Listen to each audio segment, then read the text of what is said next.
Hello,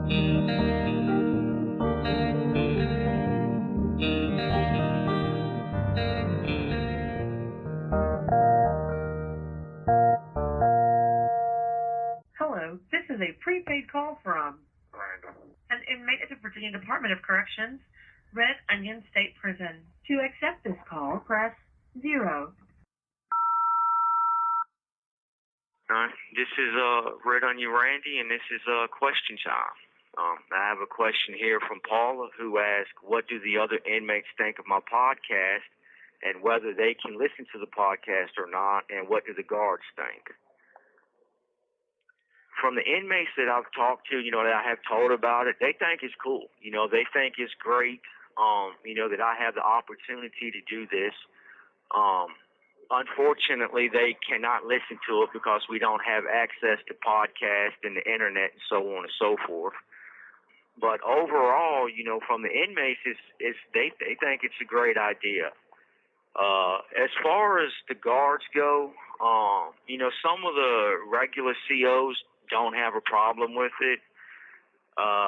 The administration and some of the higher ups, they do have a problem with it, and I have been getting a little bit of blowback and persecution from doing it. Though it's nothing major, anything of that nature. It's just they're just not happy with it. For one reason, I've been here at Red Onion for so long. I know where all the bodies are buried. I know all the stories and, all of that stuff. And they think that I'm going to sit there and spill the beans and everything. But the fact of the matter is, I'm not going to do that. I'm not going to sit here and badmouth the place simply because that's not what I want to do with my podcast. My podcast is more about my life, my childhood, and, what prison life is about. It's not about trying to get anyone in trouble. It's not about trying to do anything other than, hopefully help someone to not make the same choices and decisions that I made. My podcast is about helping those who have grown up in the violent environment that I grew up in, and they feel lost. They don't know how to get out. They don't know how to overcome that violence and that past and that trauma. So that's what I want to do with this podcast, is to help them, and just to talk and, explain, what my life has been about, what my life is and the choices that I've made, and not just the bad choices, but the good choices, and the choices to overcome and to rehabilitate myself and not be the same person I used to be.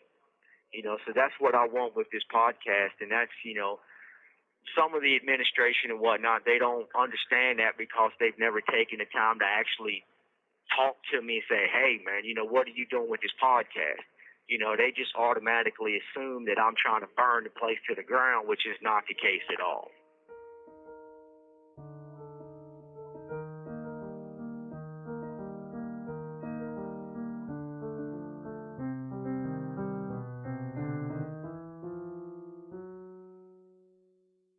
I have a question from Dianna, who asked me, does Penpals help prisoners, or are they just a bunch of religious crusader bullcrap?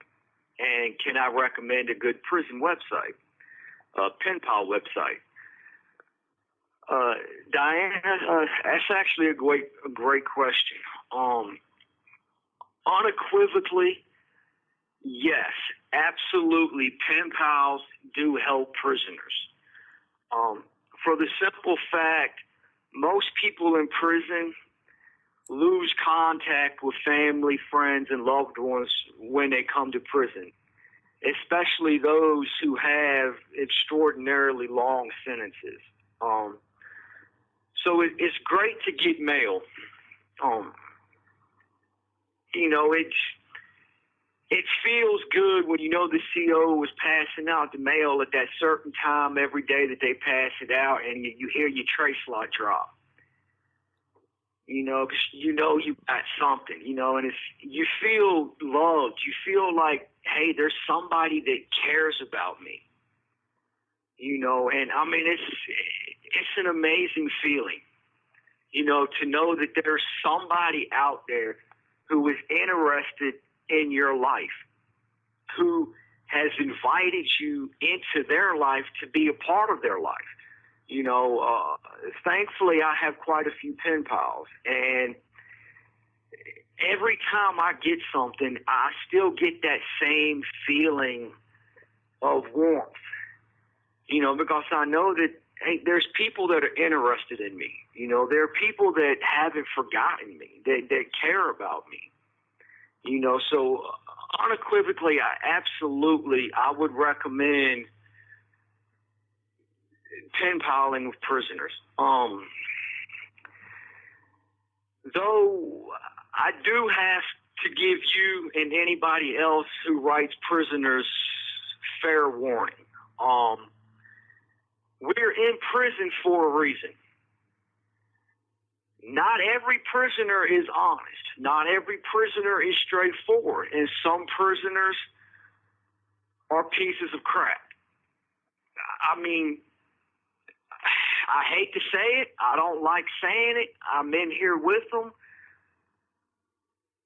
But that's just a fact of life. You know, so when you do write a prisoner, you want to be careful. You don't want to give out too much personal information at first. Yes, you can give your age. You can give, you know, where you live. I will say this. If you can, go to whoever you decide to write to.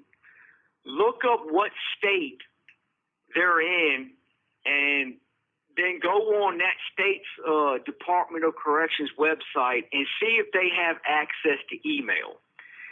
If they do have access to email, that is what I would recommend. That way you don't have to give away your street address. Or if you have a P.O. box, it doesn't matter. But if you actually have a street address, you want to be a little bit worried about giving that out to just any old body. For the simple fact, you never know what can happen or what could happen. So as much as possible, keep yourself and your family safe. And remember, you know, some guys in here, they will use you. You know, if you pick somebody off of a pen pal website, or you see someone has their own podcast or whatnot, and you write them, and within a couple of letters, they're asking you to do something for them, I would recommend just writing them back and saying, hey, I don't think this is going to work out. I'm sorry to waste your time. I wish you the best and move on. Because guys who ask for something within the first couple of letters, they're feeling you out. I mean, that's the game that a lot of prisoners play. Not all of them. You got some really good guys in here. But, you know, sad to say, you know, when you're in this environment and you don't have family, you don't have anyone helping support you, you don't have anyone, you know, sending you some money so you can buy some commissary, or you can't get a prison job.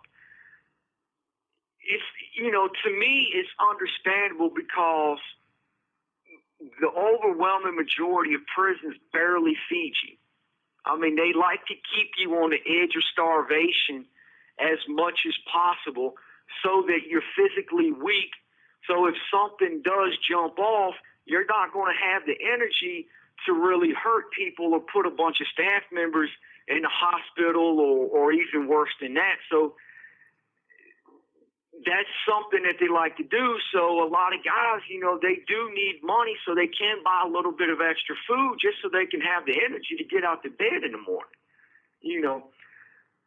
So I get it, but at the same time, you know, that mentality of give me, give me, give me is something that you want to watch out for and to be careful about. You know, if you do decide to give them something, you want it to always be your idea, never the prisoner's. You don't ever want your gift to be the prisoner's idea, because then, for the most part, they're just simply using you.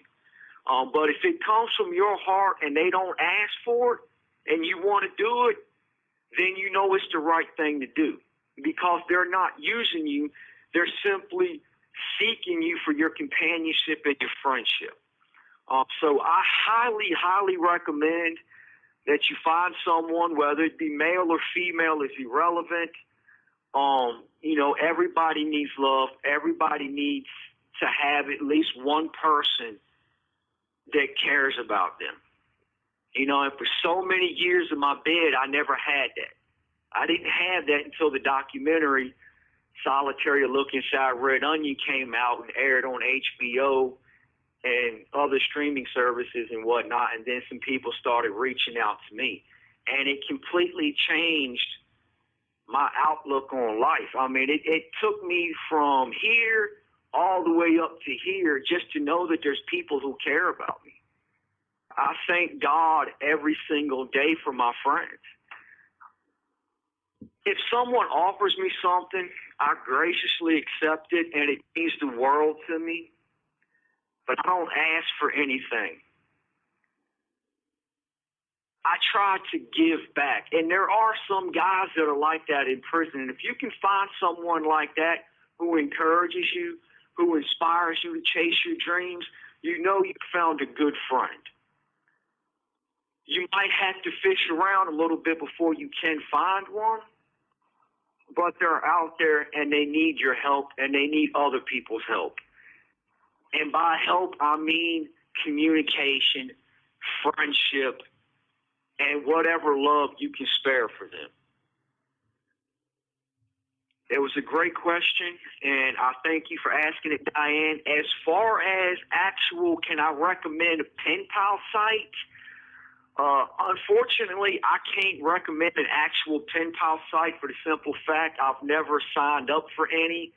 I've never had any dealings because as a prisoner, I could never afford them because they usually, we have to pay for them to get our ads up and everything.